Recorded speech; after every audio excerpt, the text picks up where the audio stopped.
and beginning with Moses and all the prophets, he explained to them what was said in all the scriptures concerning himself.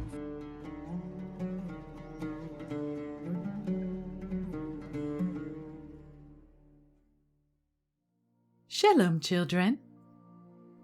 Today we are going to be taking a deeper look at this week's Torah portion to see where it speaks of Yeshua Ha'Mashiach.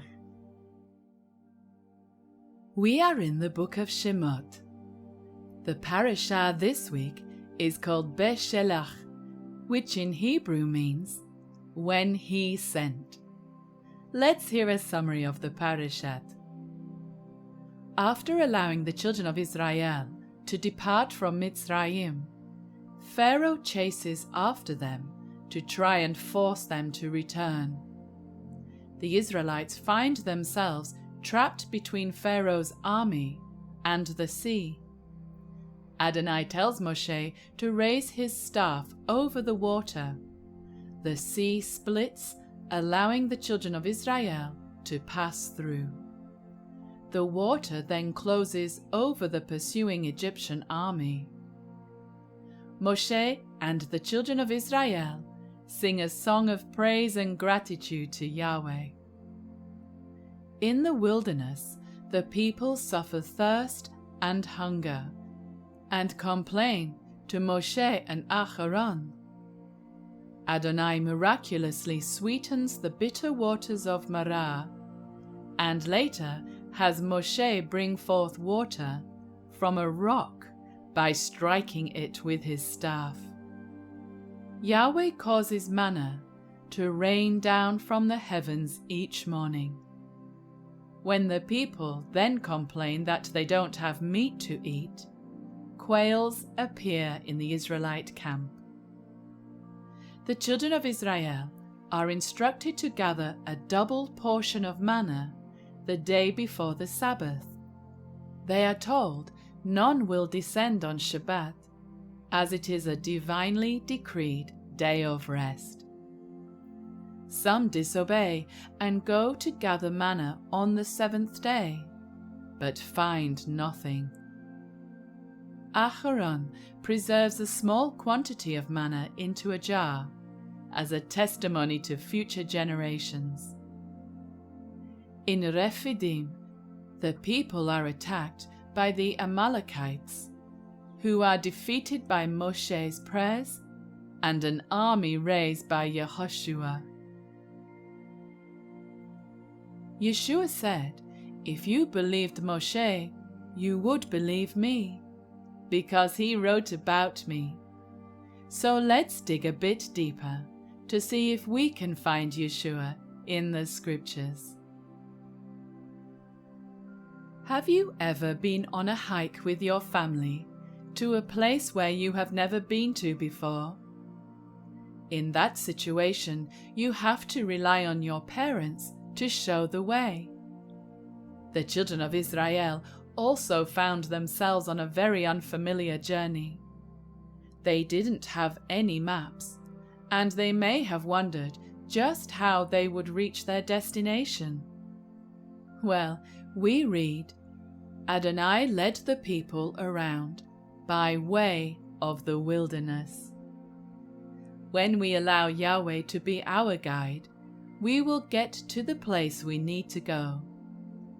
The book of Psalms tells us, "The humble he guides in justice, and the humble he teaches his way. I will instruct you and teach you in the way you should go. Wait on the Lord and keep his way."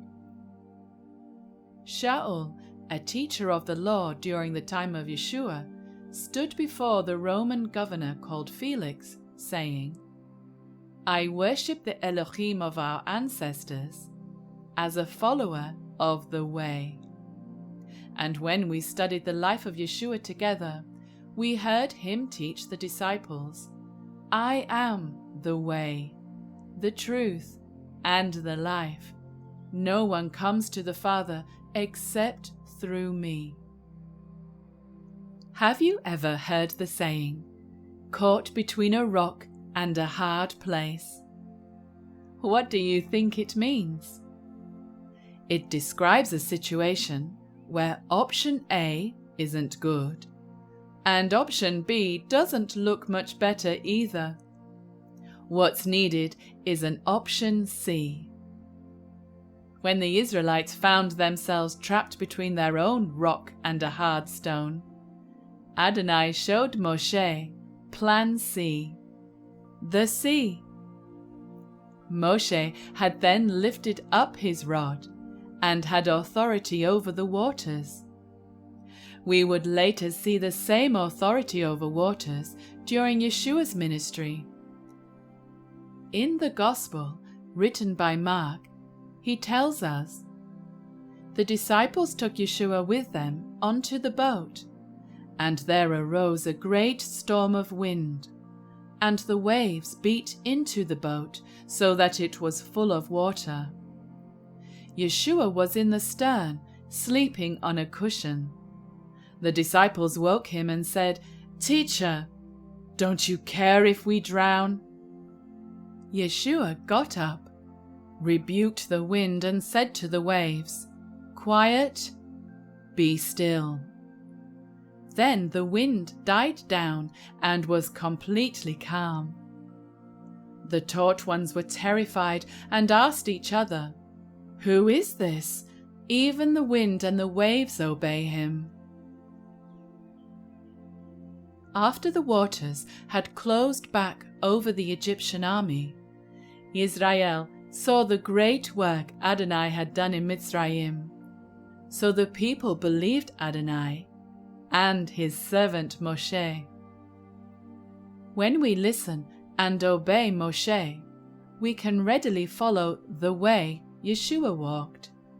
What is interesting is when Yeshua did great signs to show that he was sent by Adonai, the leaders of the day did not believe him nor listen to him. Yeshua knew their hearts, and when speaking a parable one day, he added, "If they won't listen to Moshe and the prophets, they won't listen even if someone rises from the dead."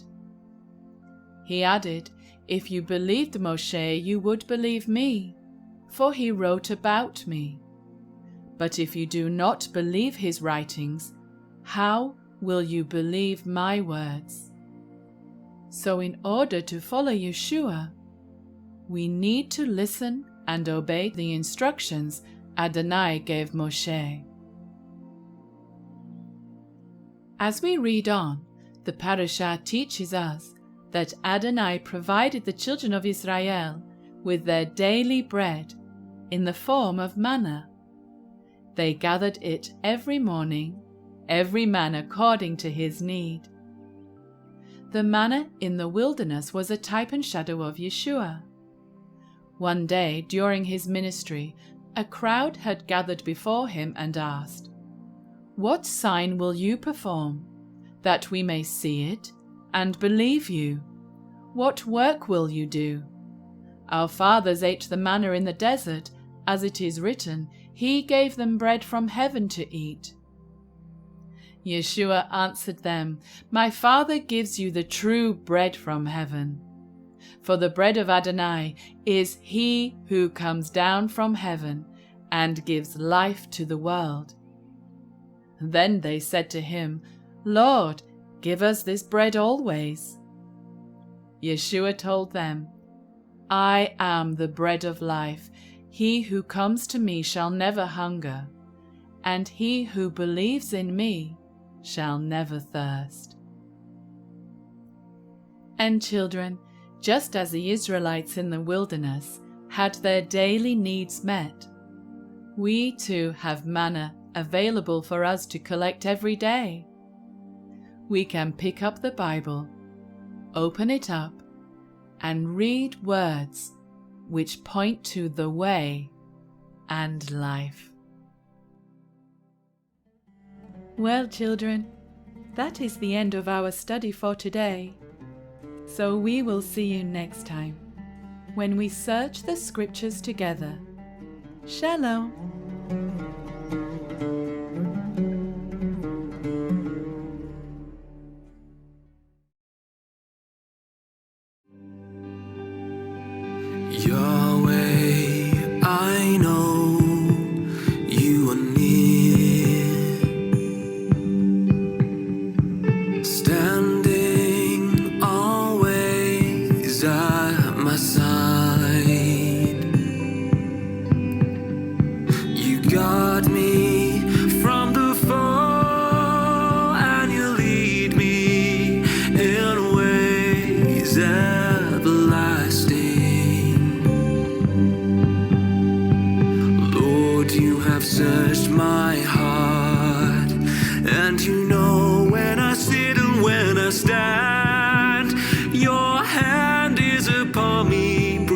protecting me from death.